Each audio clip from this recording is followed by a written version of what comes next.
Hey guys, it is nighttime. I just got the kids to bed and I was looking back over the footage from today and I realized that if I'm gonna challenge other people to do what I've done and go out and sharpen with a rock, then I probably should provide like a little bit more information about final sharpness. So I figured we'd do a quick like arm shave, printer paper, and paper towel for the knives that we've covered. So first up, BK7 and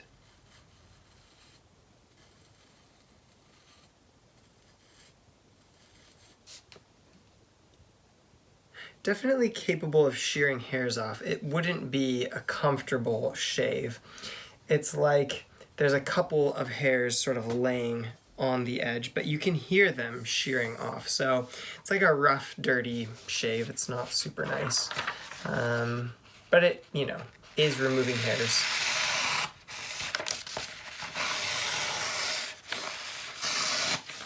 Yeah. To be honest, it sounds kind of like a medium coarse edge. Like, I'd say, I don't know, probably 600 grit, give or take a couple hundred. Like, I'm not that finely attuned, but definitely paper slicing. I doubt we're paper push cutting. Let's find out. We'll push cut paper. Wow. Actually, that push cuts paper quite well. It does have a few catches. I can see a few spots, like a few dings, where it's like the pieces broke off of the stone and tumbled and like impacted the edge. There's definitely 1, 2, maybe 3 little catches in it. So, but hey, if you had to survive on that, to be honest, I think you do all right. All right, what else? Let's do the Benchmade.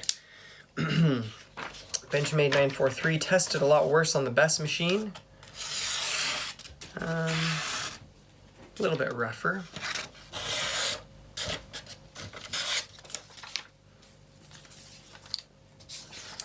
A little bit rougher. Doesn't feel like it has as many catches though. Sounds like about the same sort of grit finish going through the paper. Yeah, not bad. All right, what about push cut? Doesn't want to push cut. That didn't there anyway. Definitely doesn't want to push cut, so identifiably less sharp than the 1095, so there you go. Shaving the Benchmade. Benchmade doesn't want to shave. I hear no hairs shearing. I hear skin only. Yep. So not wanting to shave. So identifiably different there. Let's take a paper towel. We'll do these two and then we'll get the Spyderco Salt. All right, one hand paper towel. Definitely capable of doing one hand paper towel. As much as I hate to admit it, it is looking somewhat like the old survival knife boys might be correct that 1095 is a good option. I kind of wanted to prove them wrong. That's okay. I can be humble. All right, S30V. Let's see here.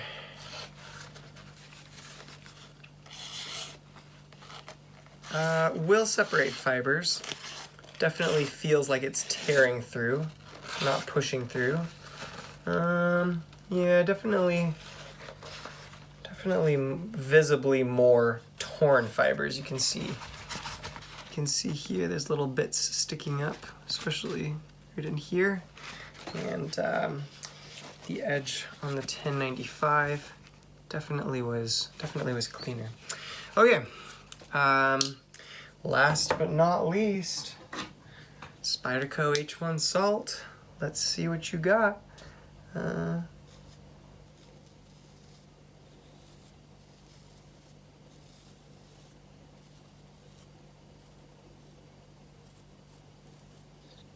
Definitely shearing off some hairs. It's not like readily shaving. It's not, yeah. Not shaving much. It's similar to the 1095. Like, I can see a couple hairs just sitting on the blade. I'm running out of hairs to shave. There's some, yeah. I can see a couple hairs sitting on the blade. 1, 2, 3, 4, 5, 6. Just similar to the 1095. Okay, paper cut test. See if we got any dings in this edge. Oh, that's smooth. Interesting. It appears to have taken less chipping damage than the 1095, which would make sense, I suppose. It's a bit more ductile, I think.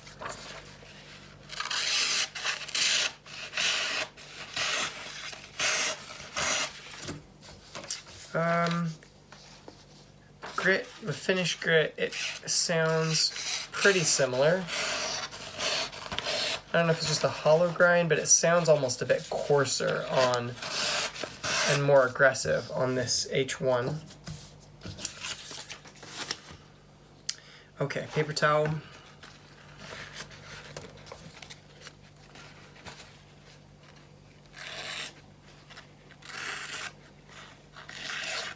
Yeah, I think a little bit more aggressive than the edge and less refined than the edge that the 1095 took. Definitely slicing capably, not ripping much, but let's do two-hand. Yeah, not bad, a couple rips. Just a couple rips.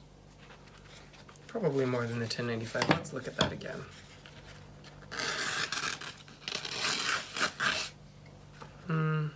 Cutting that way, you get a few rips in the 1095 as well. I don't know if you can see that little guy, but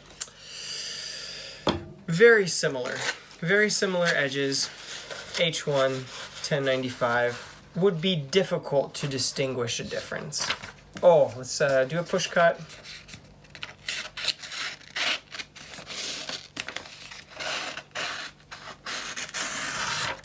Yeah, slow and steady, but it's capable of push cutting, or at least sort of draw cutting.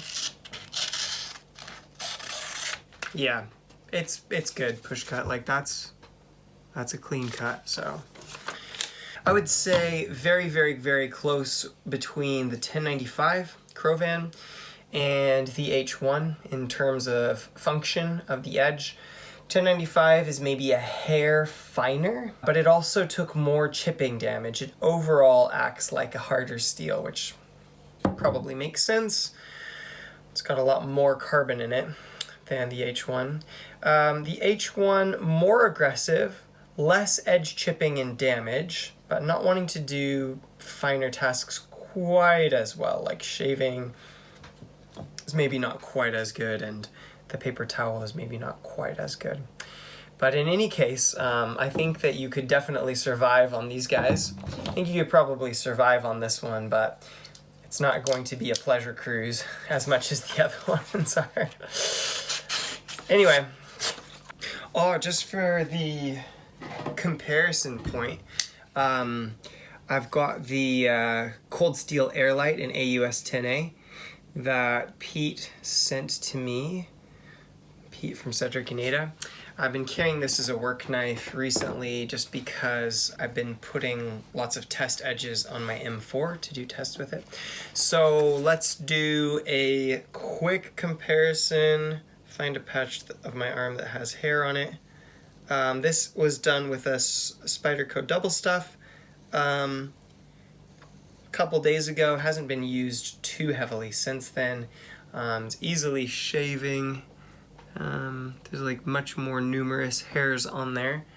1, 2, 3, 4, 5, 6, 7. Like probably in the 20 range of hairs on there. Paper slicing.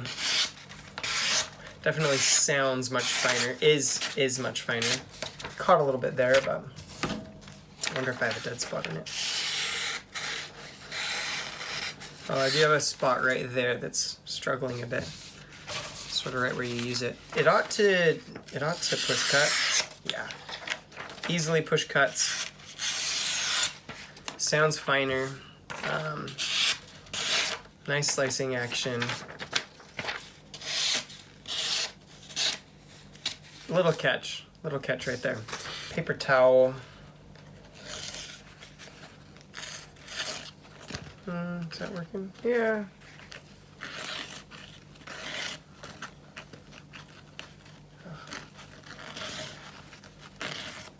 Yeah, one-handed paper towel test.